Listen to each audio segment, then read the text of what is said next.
welcome to today's episode on Tonic with the Father. Today is going to be a very interesting discussion, and it is what's the fuse about being a pastor's seed? What's the fuse about being a pastor's kid? So, like, what's the noise? Why all the attention? What's it about being a pastor's seed? So, I'll be sharing with us a little light on what it is like to be a pastor's seed, to be in a pastor's family, to be a child of a pastor.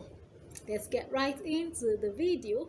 So basically, there are two types of pastors' kids. There are those who were born as pastors' kids, so they've always known themselves to be children of pastors. They've always, they were born into the ministry. There's the other group who evolved into being pastor's kids. So you were not originally pastor's kids. You were not born knowing that your father was a pastor, but after a while, it happened that the call came and your father or your parents became a pastor. Now this video is particularly on pastors, those that preside over assemblies, over churches, which is a bit different from being a minister, because there are actually peculiarities of this, as compared to being a servant of God, being a minister of God. So both ways, that is who you are now. So you are a pastor's kid. I am a pastor's child. So my dad, my father, is a minister of God, is a pastor. He presides over a church by the grace of God. And honestly speaking, there's so much to say. So much to say. So this video, I will try to be as natural as possible. I will not do too much editing on it, so it will just flow as it flows. And I really trust God that you would enjoy it and you will pick a thing or two from it by the grace of God. So there are very many peculiarities. There are characteristics, or there are peculiarities of pastors' seeds. One is identity issue. So most of the time, people want to define you as you are a child of a pastor. People want to look at you as being the child of a pastor, forgetting that you are first of all a person by yourself. So it's important for pastors' kids to understand identity. Many pastors' kids have this issue of identity. I want to be who I am. Stop tagging me as a pastor's kid. Let me be myself. But it's very important for us to see ourselves the way God sees us, and then different from the way other people see us. And it's that should now guide us into seeing ourselves the way we really are. So we should not let that lead to an identity crisis, or to feeling unfortunate, feeling like it's not fair, life is not fair. Those kind of arguments that go back and forth all over the place over children of pastors. Another peculiarity of pastor's seeds is sacrifice. That is just the tag, sacrifice. So your life from day one of being a pastor is sacrifice. You don't have your parents to yourself like other children, so you find out that you want to discuss your parents and somebody has already booked an appointment, or you just don't have that luxury of time. Even your resources, at times, you have to just do a lot more than what regular people would do in terms of going out of your way to make sacrifice. In terms of time, your time is not always your own. So you might have planned that this evening I will just rest at home, and something happens and you have to start praying. Tons and tons of things to talk about. But the life of a pastor is basically characterized by sacrifice. Then also it's characterized by a lot of attention. So there's a lot of focus on attention on you, even when you don't want it. So at times you want to just be neutral. You don't want anybody to know who you are, but you can't be. They will not let you be. So that is the life of a pastor's seed. You begin to live a preclusive life many times. So pastors seeds, you just have to be cautious. You have to be careful. You can't talk anyhow. You can't do anything just like any other person does it. You begin to live like royalty, because you must be careful, you must be mindful, and you have to be conscious of every your appearance, your speech, everything you do sends a signal. Everything has a meaning, so you just have to be careful. Also, many pastors find out that you might have difficulty in making friends, especially within the church. Not because you don't want to, but somehow eyes are just on you and everybody's like focusing on you. So many times you are not able to freely express yourself. It might look sometimes as if people try to keep their distance from you, depending on your context. I know contexts are different, but to a large extent, you need wisdom, you need a lot of skill to be able to handle that. There's a lot of pressure that brings also. Then also, like I said, your actions and your inactions. So whether you speak or you don't speak, it has a meaning. Whether you smile or you don't smile, you don't greet somebody. There's everything you do just is under watch all the time.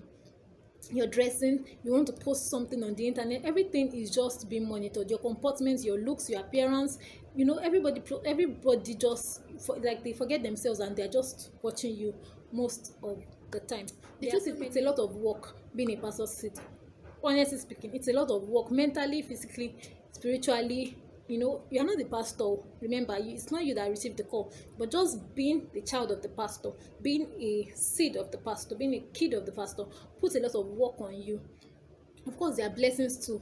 To be honest with you, there are blessings because of course also you have God's attention. So yes, there are blessings, but even those blessings come with responsibilities. So it's not like you are lounging, it's not like you are just balling and no, no, no, no, no. There's a lot of work, there's a lot of, and I wonder when people feel like envious, or you don't understand. It's because you don't understand. Anyway, so it's a lot of work. Even the blessings pose responsibility on you.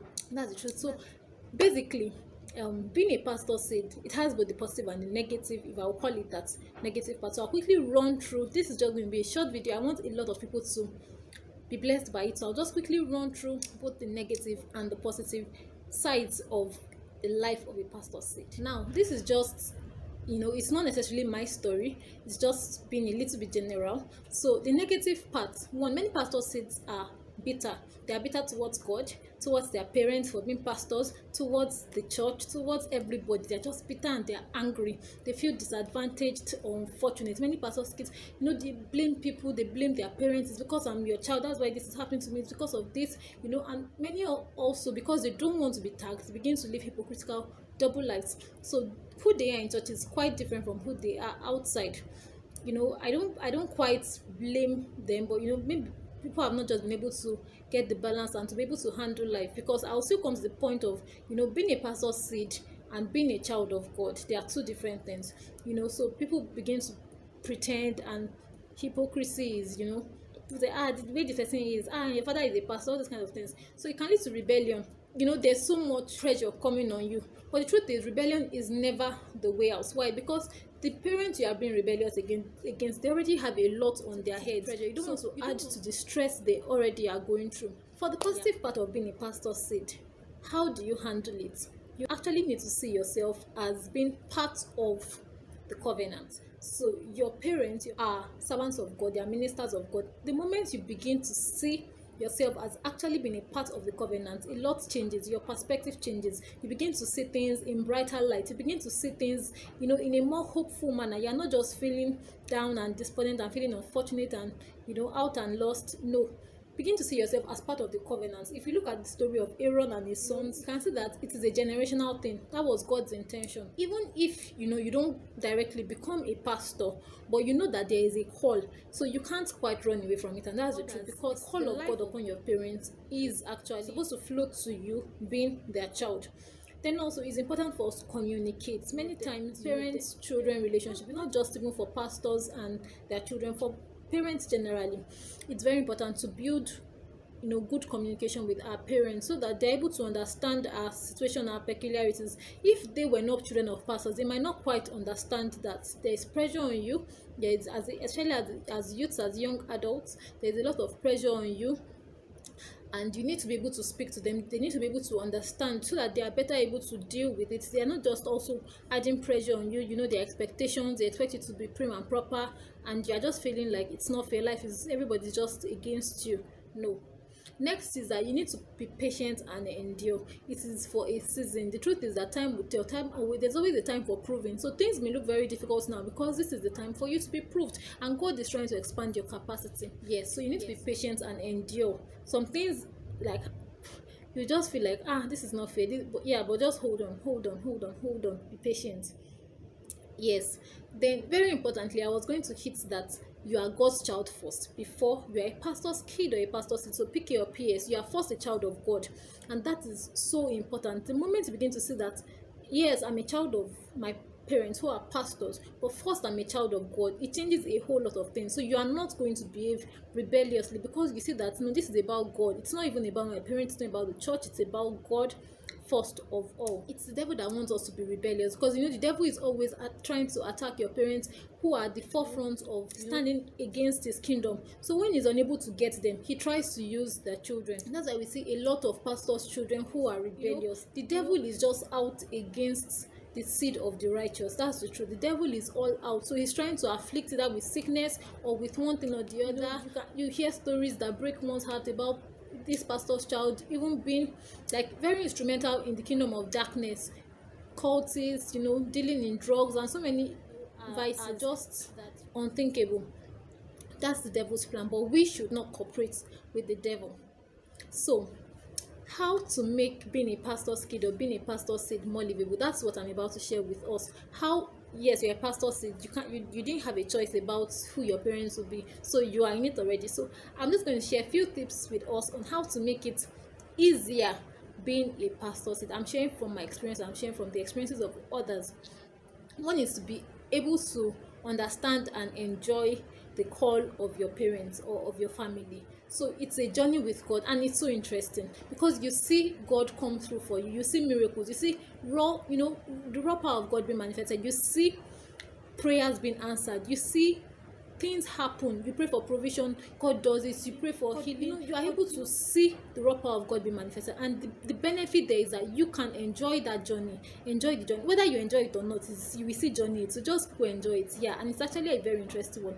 So enjoy the journey. After you have understood the call upon their lives, then you have to accept and come to terms with the reality. So see it as an opportunity, see it as a privilege. Yes, even though it's not like they are spoils of the office, it's not about all those things. See it as an opportunity to be in service to God. Not everybody that wants to serve God has the opportunity to serve God. So if you have it on a platter of gold, you just found yourself there, see it as an opportunity and use it well. Then you need to live in the liberty of Christ so that you will know peace. You can't keep living as if I don't want this person to talk, I don't want that person to talk, and you are just in bondage. Life is one, you can't live it 2 times. So you have to live in the liberty that Christ has set you free. So you are living in the confines of righteousness, but with a mind that I'm not being caged. I'm not being caged by people's expectations or people's outlook to what a pastor's kid's life should be like. But you are living in the reality of Christ's freedom. And that is just the way to know peace. If not, okay. Now, no pretense, no hypocrisy. So don't live a dual life. Don't live a double. Like I said, you're a child of God first before being a pastor's child. So don't try to deceive God. Don't live a dual life. Be consistently you. Like, be you and be God's child. Be God's child as you. Don't live one life in church. Everybody knows you. And of course, this also goes out to other children of God, not even only pastors' kids, but most importantly, pastors' children. Don't live a dual life. Don't be hypocritical. Don't pretend. Like, be you. Let everybody know you're the true you, so that you don't break your parents' heart later when they find out that something has gone wrong. Then it's also important for you to have a healthy understanding of your worth and of your esteem. So you are who you are first. Find your identity in Christ and live it. People always talk, so you need to focus. You can't afford to be distracted. Then don't forget that the devil has you as his target. So the devil is trying to get to your parents, unable to get to them. You are just in the middle of that battle. So you can't just be there. You have to be fortified also. Yes, you have to be fortified. Know that the devil is targeting your life all the time. You can't afford to not be kitted. You must be fighting also. Join your parents to fight against the kingdom of darkness. Then build closeness with your parents. I talked about communication. It helps both parties, so it makes it easier to walk through the journey. Then don't give in to the pressure to impress people. So you want to impress that, okay, you're like this other person, no, don't give in to that pressure to impress. Be a child of God yourself, because really God doesn't have grandchildren. So if you're a pastor's child, be a pastor's child as God's child first of all. Thank you for watching this video. Please remember to give it a thumbs up if it blessed you. Let's have your feedback in the comment section or through the email address tonicwiththefather@gmail.com. Please share this video with your friends far and wide. If you are yet to subscribe, please do so and encourage your friends to do same.